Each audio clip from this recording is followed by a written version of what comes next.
but it was one of the first, and it's in Korean, Pilsujogoro. It's the required story in every Korean literature class in Korea. Everybody has to read this story.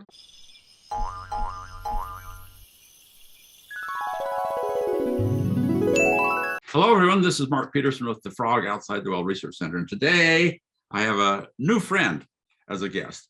I just recently met Julie Daines, and I found out her father was a professor, a friend of mine from campus, and her father-in-law is a friend of mine from campus. So yeah, unbelievable. It's a small world. Small world. And on top of that, she's a BTS fan. Yes. And a K-pop fan. Yes. And a K-drama fan. Yes. And I met her at Yummies. You all know Yummies. I did the video on Yummies, the Korean restaurant that has a Korean class at the restaurant. Unbelievable.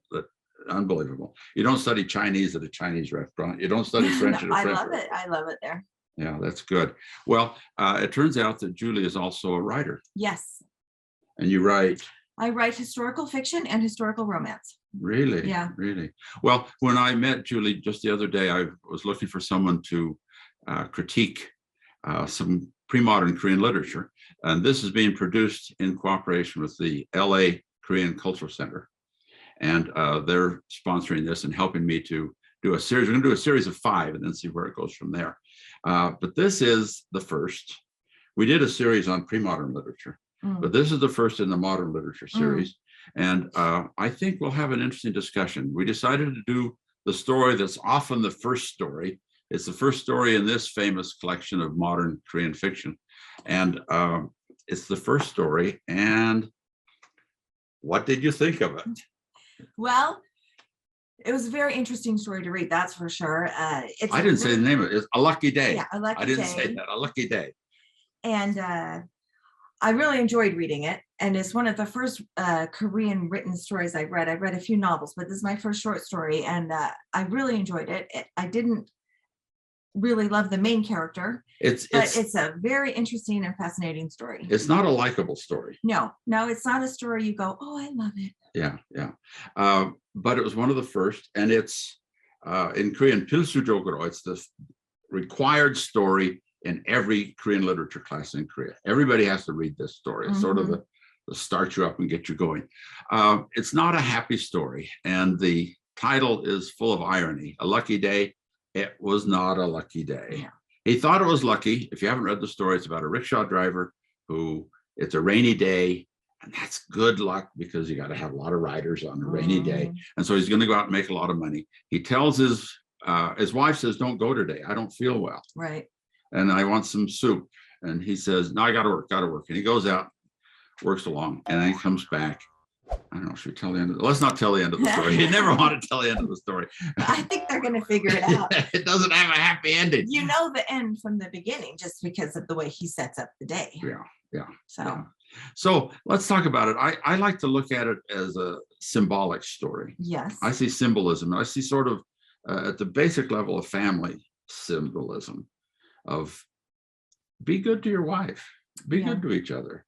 And if you don't, you might suffer the consequences. So there's a sort of a family symbolism. What other symbolism did you see in it? Well, like I said, I really saw a lot of symbolism in the way he described the world that he lived in. The rain, it was raining, it was, dreary and dark. There's this heavy cloud over the whole day. And that really is symbolic of the situation that he finds himself in, right? And what ends up happening with his wife, for sure. And then I see a sort of a secondary symbolic level of social, maybe even socioeconomic meaning. I see that he is sacrificing good things for the sake of some money. Yeah. And so it's a criticism of the new market economy that's just blooming in Korea. The setting is just at the early part of the 20th century, and the Japanese have just taken over. Yeah. And bringing in all sorts of economic reforms.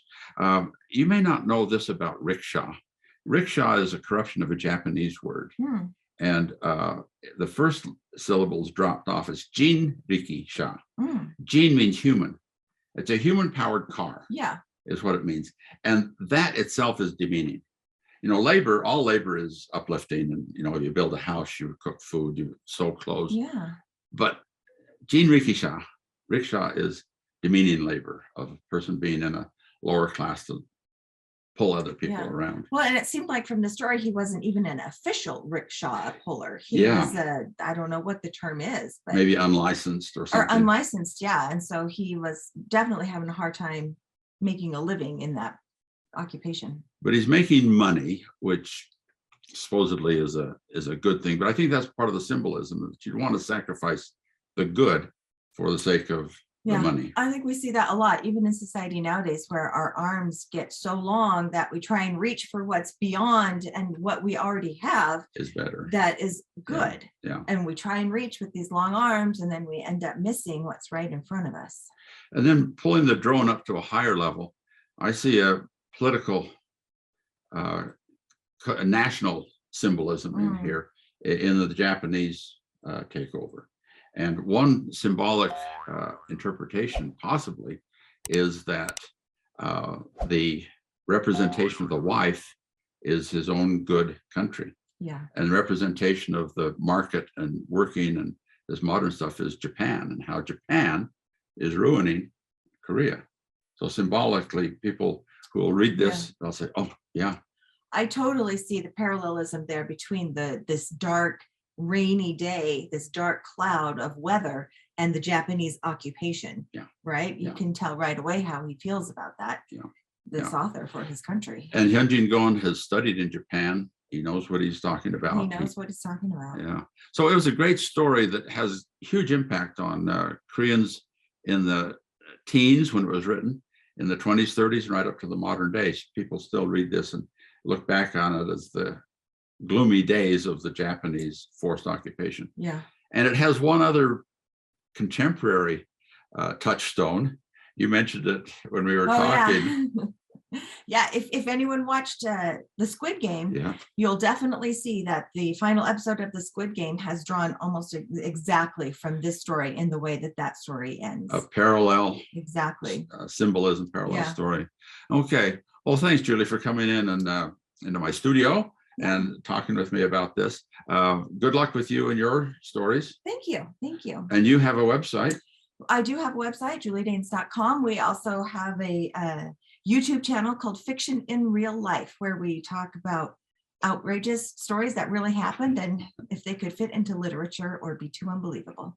We'll put a link here so Perfect. people can go and look at it. You're just getting started.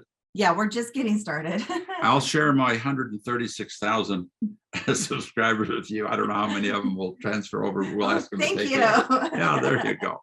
Well, thanks, Julie. Thanks for coming in. I'm happy to be here. Maybe we'll talk about another story one of these times. Yeah, that'd be great. That'd be fun. Good. Okay. We'll see you next time. Bye. Thanks.